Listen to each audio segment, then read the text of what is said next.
has come for the Wonderland to ride. Together, we shall feed the flame. Hello and welcome back to the Feed the Flames podcast. Today we're joined by the incredibly talented Nick Hutson. How are you doing, Nick? I'm very well, how are you? I'm very good, thank you. Let's jump literally straight into this then. How did your interest in music and music in production start? Like, not how, but when, sort of? Many thousands of years ago when I was younger, I was and still am very much into theatre and the kind of theme parks as well, but it was as many people say, it was theme parks that kind of and theatre that really bleeds together to create a passion for lots of people in the creative industry. So I was very much into theatre, and then I was about 19 at university when I discovered kind of theme park music and what it could do. And I remember giving a presentation about theme park music, and it was then I kind of decided I want to try and get into that. But I grew up, my training was in writing for musical theatre and kind of commercial competition. So it was all kind of, it's blending your passion with your knowledge, which is, something I and many other people in this industry are very lucky to be able to do. Yeah, you do a really, really good job at doing that.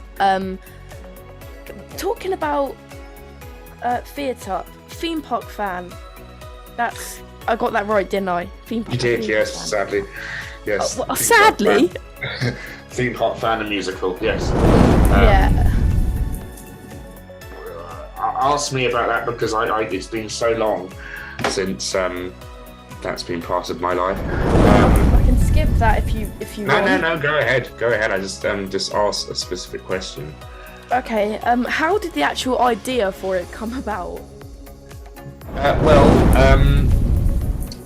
I wrote Theme Park Fan, the song, in 2018, I think, and it was that. And then not everyone, but a couple of people kept saying, are you going to do another one? Are you going to do, I'm a Scare Maze fan or something? And I thought, well, could do.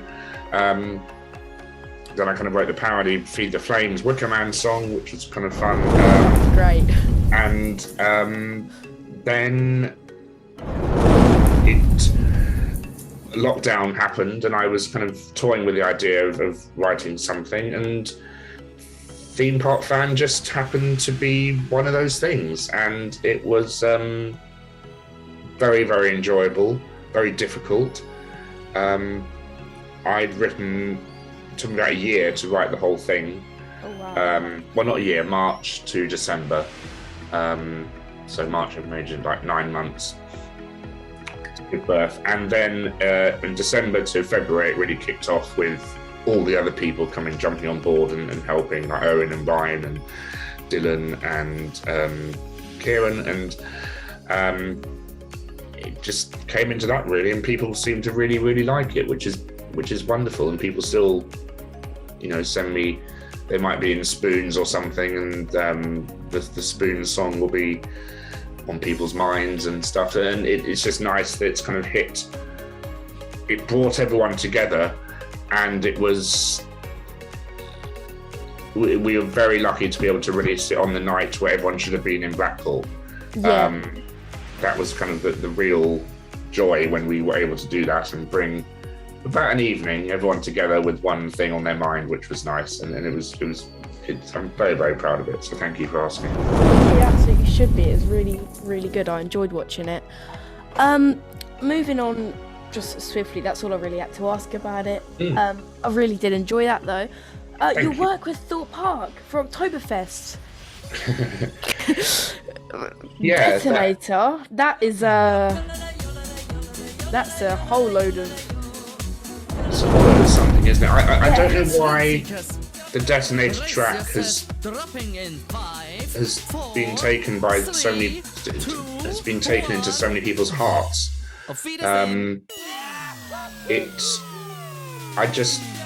originally they wanted just to have a kind of Umpar thing, and I said, can we try something a bit different? So I don't know if you've ever been to anything like Winter Wonderland or, kind of European, German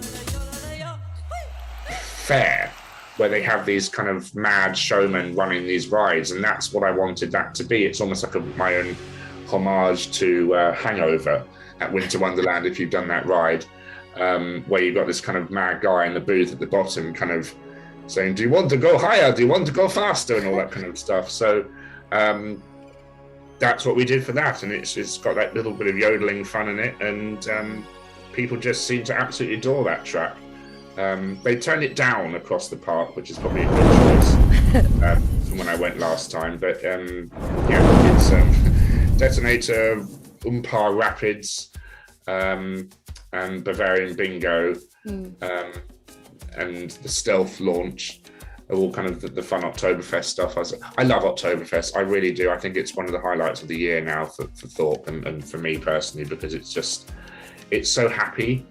It's not kind of, Park Vibes was fun and happy as well, but Oktoberfest really has a kind of a party vibe, and I'm glad Oktoberfest, the thing I liked about Oktoberfest was it was more everywhere.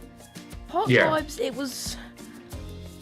I don't really have words for Park Vibes. It was good, but I think if they're going to bring it back for next year, they're going to need to make some big improvements. I think all these events, that the first years are always, testing the waters a bit. I know people like the stuff that Archie and I did for Park Vibes, which is really great. And yeah, I'm sure they're looking at it and looking at feedback and working out what they need to do. But these events are great money makers for the park, because it tells the public there's more to the parks than just normal and then Fright Nights, which is really good. And Oktoberfest really, for the grown-ups, it's a great it's a great event to. It just takes you away. It feels so European in its presentation. The fact that it's open late and we're all drinking German beers, and and it's proven, whether it's at Towers or Thorpe or Chessington with Wilderfest, it's proven that entertainment all year has sorely been missed at these parks, and it really has helped. So that's my view on the event. But it's great fun. Yeah, I mean, normally when I'm at like Thorpe Park, especially, I'm sort of running around. I'm trying to do all of the rides. But with Oktoberfest, it was the first time, because I didn't go last year. We just didn't go. But it was the first time I actually just wanted to sit down in that little the plaza by Ghost Train and just chill there. It was sit so and enjoy good. the entertainment, buy some drinks, buy some food, and relax. And that's what Thorpe Park has always been missing. It's been missing a kind of thing where you can just sit down and relax. So that's what Oktoberfest brings. And the entertainment are brilliant, and the staff are great, and I really, really enjoy the event. You mentioned Fright Nights a little bit ago. Let's move on to that now. It's basically officially nearly the spooky season, but by the time this episode goes out, at least. Fright Nights, how did that come about in 2018? Did you contact the park, or? No, they got in touch with me and essentially said, we just want to give the park an identity for all the lands and WWTP. So that was back in May of 2018. Oh wow. And back when Love Island was happening, if you remember that year. And Love Island Lakes. and I just kind of delivered that, really. It was that they gave me absolute creative freedom, which was brilliant. I'm mostly proud of the WWTP track, because to go and rework that for an event was really, really good fun. And probably the most fun I've had doing a track, because I was just kind of contacting friends of mine in America saying, can you record this tiny little snippet? And we got Tim Tracker in there and Jen Tracker and people from various podcasts, and it was great fun. And again, it really kind of lifted that whole event. Not the whole event. That area is such area audio is such a big part of the park. To have it be different for Fright Nights was really fun. And yeah, I don't know anything about this year, so I'm looking forward to that for this year. Sorry, go on. Well, just for 20th anniversary, and just see what happens, see what's going to happen there, which should be good fun. I'm guessing that answers the next question then, whether or not you've had any involvement with Fright Nights. No, and that's been nice because I've known for the last couple of years what's happening, so it's nice to kind of go as a fan of this event, blind into it, and just enjoy it and experience something new again. So they might keep some of my stuff. I don't know. That everything's always changing in this industry, so it's nice to have a kind of year off and do some work on some different projects at the moment. So we'll see what Trailers has to hold. Yeah, what are you thinking of Trailers? What do you reckon is gonna? I have no idea. I think it'll be I think Thorpe are very good at atmosphere and actors, and I think they'll put what they've learned from that recently into a really good indoor maze. That's what obviously they've been lacking. Creep Freak was a very high standard, so it'll be interesting as to whether this is a kind of generic maze or whether it's linked to Thorpe Park 20 years of Easter eggs that we're going to get inside. So hopefully, but whatever it is, it'll be great. Thorpe Park are very good at doing the indoor mazes, and let's hope they get back to that for the future, because I miss the days of the Asylum and Big Top and all that kind of where you have 5 or 6 indoor mazes a year. What have they got this year, like 3? What is it? It's Traders and then Platform. 5. That's the last Platform is this year. Yeah. End of the line. And is there another one? I can't forget. Oh yeah, Trailers. Traders is inside, Platform is outside.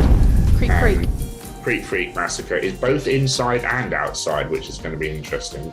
Oh, is that? They're bringing the Scare Zone is going to be running along with the maze, which should be good fun. So yeah, good year for Thorpe Park, I think, and so it should be for their 20th anniversary. So happy birthday to them. Yeah, have you heard the new I'm a Score track? I have, yes. It's a very nice happy birthday tribute, so we'll hear what else that track has in mind. Yeah, I know it's a little while ago now, but I love the Croc Drop soundtrack that you've worked on. Thank you. It just blew my mind when I first heard it. I was like, Mum, I don't know why I said that, but you're that excited.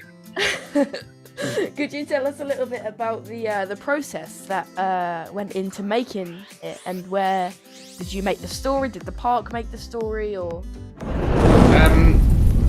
So we're talking about 15 months ago now when this started. So it was summer of last year.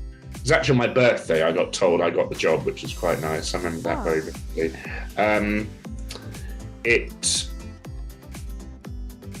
It's really hard to answer that question because so much happens so quickly. You go back and forth with the lovely Sally Ann, who was in charge of the project at the time. And it was kind of, can we try this? No, that doesn't work. I think it should sound like this. And I'd say, that's a good idea, but can we try that? And it's kind of lots of back and forth. And looking at the ride profile, looking at the thing I'm most proud of Crop Drop is how it's a sequence. So you get from the queue audio to the doors opening audio to the station audio to the ride audio to the exit audio, everything hopefully should just work as one. It should seem to work as one seamless track, but it's quite complicated what's happening as regards the audio control, as it was on Toon Blaster as well. And I didn't want it to be epic all the time, because that all the time can get a bit grating on the ears. So I always imagine it being a bit, the more gentle music is almost as if you're in a boat going down the Nile. There's a kind of a rhythm that's being played, and the tune is introduced, and the Chessington tune is hidden in there as well. Very quietly at some points. and then when you get to the ride,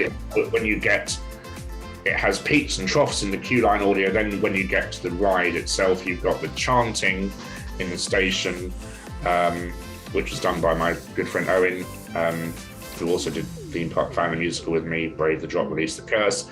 And then the excitement really builds. And then the big kind of moment is at the end, where you've saved everything, and the music is really at its highest point. And it's in a major key. And the blue lights are filling up the station with the smoke everywhere. And that was always in the brief from the very beginning. So they knew what they wanted, but I added certain bits like the chanting. That was my idea, that went in, and kind of quieter bits in the queue audio as well. But it seems to have gone down well. I adore the ride, and it fits so well into Chessington. It looks like it's been there, always part of that land. You wouldn't have realised there was a Huss top spin in that area. And also, it was kind of built with COVID in mind, so they were able to put dividers in the seats, and they were able to make it very safe with crocodile paw prints on the floor and things. So it was really great that they were able to work that into the ride for when it opened. Yeah. In the snow, which was good fun to kind of see it in all weather on opening day. Wait, in the snow? Yeah, it snowed on opening day. Oh wow, what does that look like? Well, it was very slow to operate because they could only have 8 people per ride cycle, so the queue did get quite long. But it looked like Crop Drop would in winter, which is very bizarre. In fact, it was in spring. But yeah, the snow had gone by midday, but it was just kind of weird to see it with a light casting of snow on the jaws. So that, which was kind of nice. Yeah. Toon Blaster. I don't know why I said it like that. Because it's very exciting. Yeah, I haven't done that ride in so long. But the audio you created for that, I'm just going to ask you the same question here. Could you tell us again a bit what went into creating the audio for Toon Blaster? A lot of work, and it was a very important project for me personally, because that ride was the first ride when it was the 5th dimension, many dimensions ago. I just fell in love with theme parks and dark rides, so to go in later and improve it, redo it, fix it, whatever you want to call it, was a real joy and a real work of pleasure. As always, it's very collaborative. So I was working with Bradley Wynn from Sana, and I was working with Andy Porter from Merlin Magic Making as well, and all the marketing people at Chessington and the technical team at Chessington. And the aim was to give Chessington its ghost train back. Because it kind of lost that eerie feeling that Terror Tomb very famously had. So we worked with what we had, we put a narrative into it, and we made a reason for the targets to exist and for the hardware within the ride vehicle to exist. And we made the lighting actually serve a purpose. So you go into a scene and it's dark and it lights up. We turned some of the targets off for some of the transition scenes to make it a bit more creepy, and just completely ripped out the audio and redid it from the ground up, which was great. And it really, for the month it was open or something, it really brought the ride back to some form of theatrical storytelling. So it's going back to the theatrical roots of theme parks, is you are telling a story with music, scenery and lighting, and in some cases actors. And that's why something like that is such a joy to work on. That was a hard thing about Crop Drop, was trying to do something Egyptian but make it sound a bit different, but still make it sound theme parky Egyptian, if that makes sense. and I hope we delivered on both. It's lovely to go to that park and just get on Crop Drop or get on Toon Blaster and hear my voice as the High Priest, which I still can't get over. Going around that ride, it just makes me and my friends just laugh so much. Because if you know it's my voice, it sounds like me, and if you don't know, it's quite terrifying.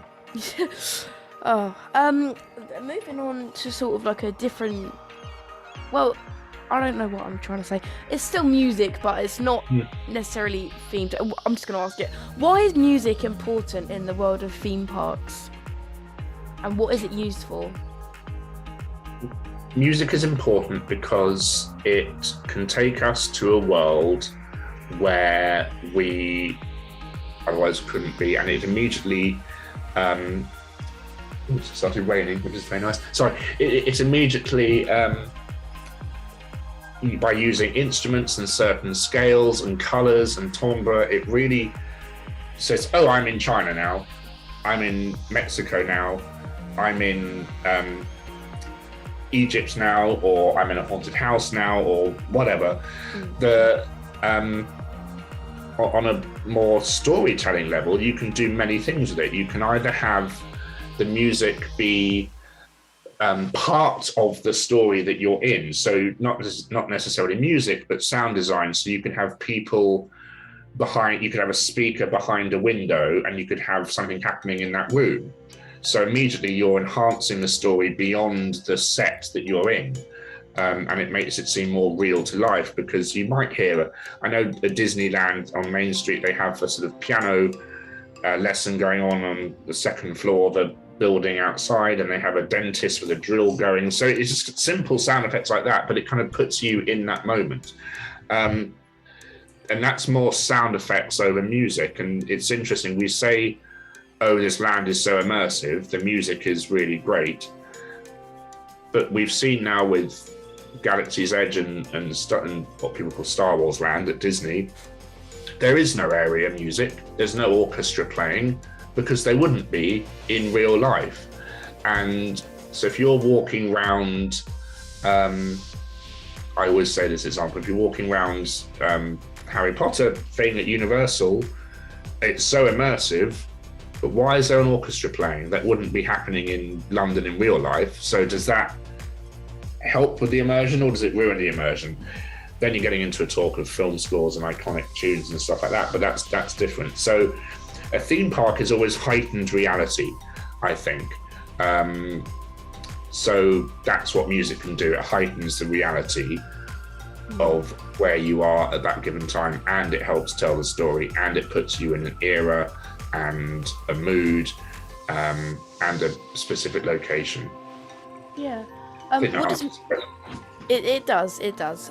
What does music mean to you?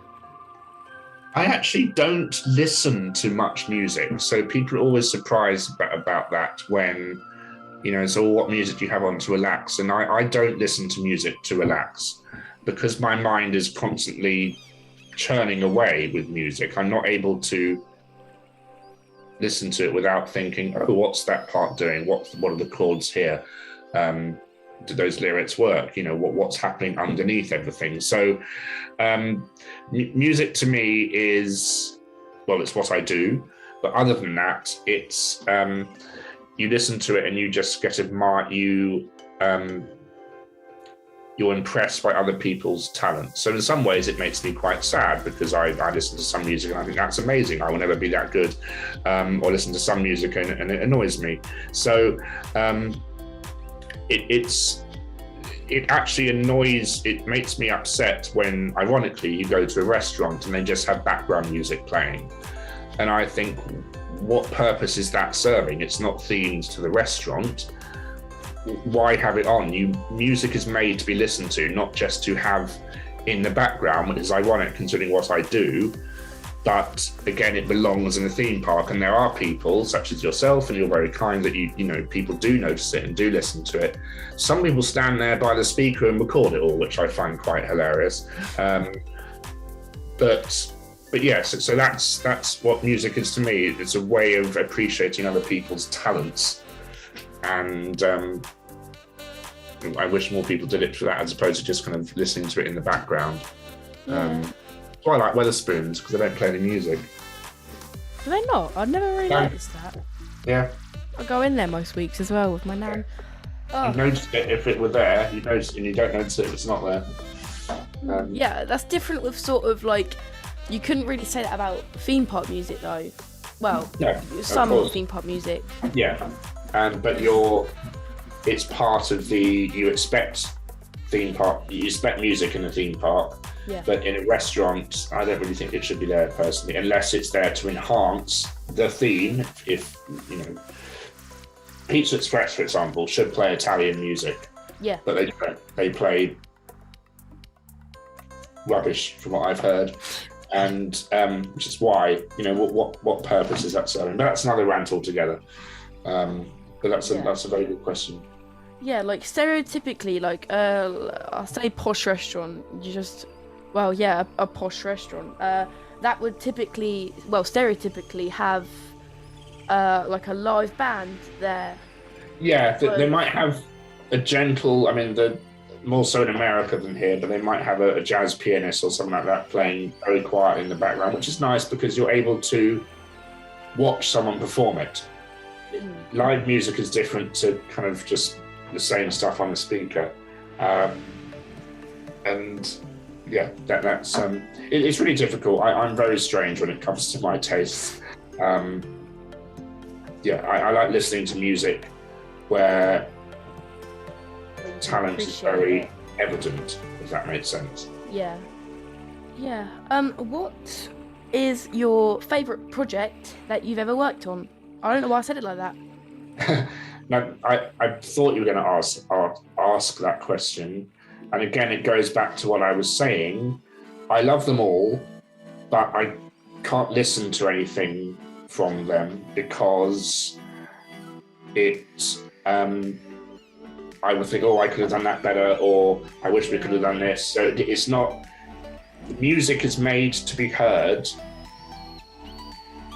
for the first time. Now, what I mean by that is, if I know every inch of detail that went into a piece of work, it's like a painter walking into a room and seeing his painting on the wall. He knows what it's going to look like. The amazing thing of being a spectator of something for the first time is you have no idea. So the element of surprise is what makes something so enjoyable. It's like going on a ride for the first time, you know. So I'm proud personally of Toon Blaster, the fireworks I did for Oakwood, and Crop Drop, because they are, for me, all big milestones. So my first massive dark ride, my first full-on scale from the ground up ride, and then my first fireworks show. But I'm proud of everything because I'm very lucky to be able to do this. And you know, you have to. There's another saying that my favourite job is the one I'm working on at the moment because that's the one that's most important. But it's you know, I'm proud of everything. I love everything I've done. I just don't. It's always about you and not about me. I don't write it for me. I write it for other people to enjoy. So hopefully I'm doing that right. And yeah, so it's down to other people to say what their favourite thing is. Yeah, I get what you mean. Yeah. Oh my god, I was just going to ask something and I completely forgot what it was. So I'm just going to have to go back to a different question until I remember that. It'll come to you. I'm jumping right back to the beginning now. I've done it in a really strange order. How did you go about getting your first... how did you get your first job with a theme park? I think Alton Towers was your first.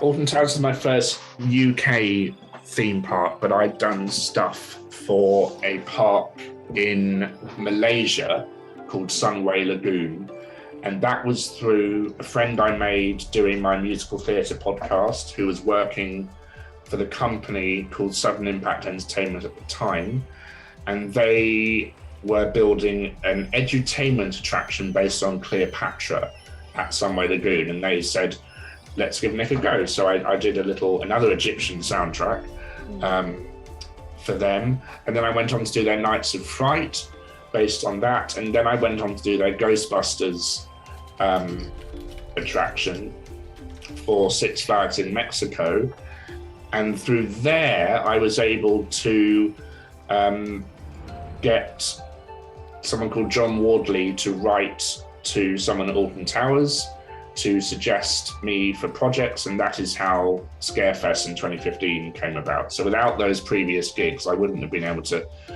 break into something like Scarefest. So that's how I got into it. It is who you know, but you have to have done the work in the first place to kind of break ground. That's crazy. John Wardley. Yeah. I don't know why I said that. I literally have nothing to say. I don't know why I said that. What else can you say about John Wardley other than John Wardley? Yeah. Wow, what a turn. Yeah, a true gentleman. I've interviewed him a couple of times on my theme park podcast, the Season Pass podcast. There's a plug in there. And he's remained a very good friend and a good mentor to me. And yeah, without him, we wouldn't have possibly wouldn't have the parks as we have at the moment. But without him, I wouldn't be working in them. So, hats off to John. Thank you, John. Yeah, I have remembered the question. What project has taken the longest? Someone is at the front door. Sorry about that.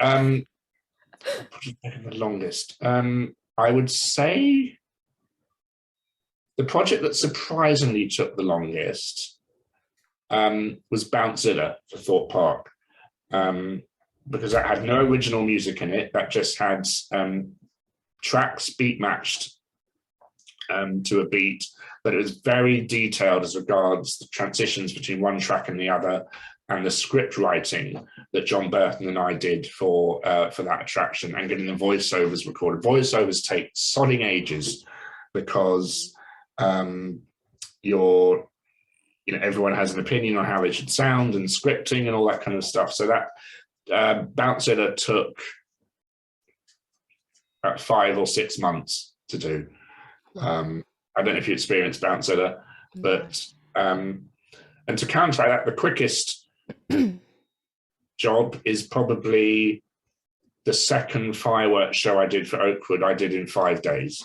Oh wow. So there's quick times and there's short times there's quick times, there's long time, and there's long times for jobs. So I've done both extremes. Plus, so much of it is waiting for feedback and kind of work, and you'll do a bit of work and then you won't hear anything back for a week. So it's kind of, there's a lot of sitting twiddling your thumbs in this creative world. So yeah, I think that's the right answer. Obviously, Crop Drop took months and months and months, but that was a big track with lots of people involved. But a lot of detail went into Bouncezilla. Yeah, sorry, I just had to mute for a second then. That's, I think, no, I've got one more question for you and then I'll let you go. What is, I don't know why I said that. Sorry, oh my God. Who is the easiest people to work with? Like, what park is the easiest to work with? I've been very lucky in the fact that I've had no one who's been difficult or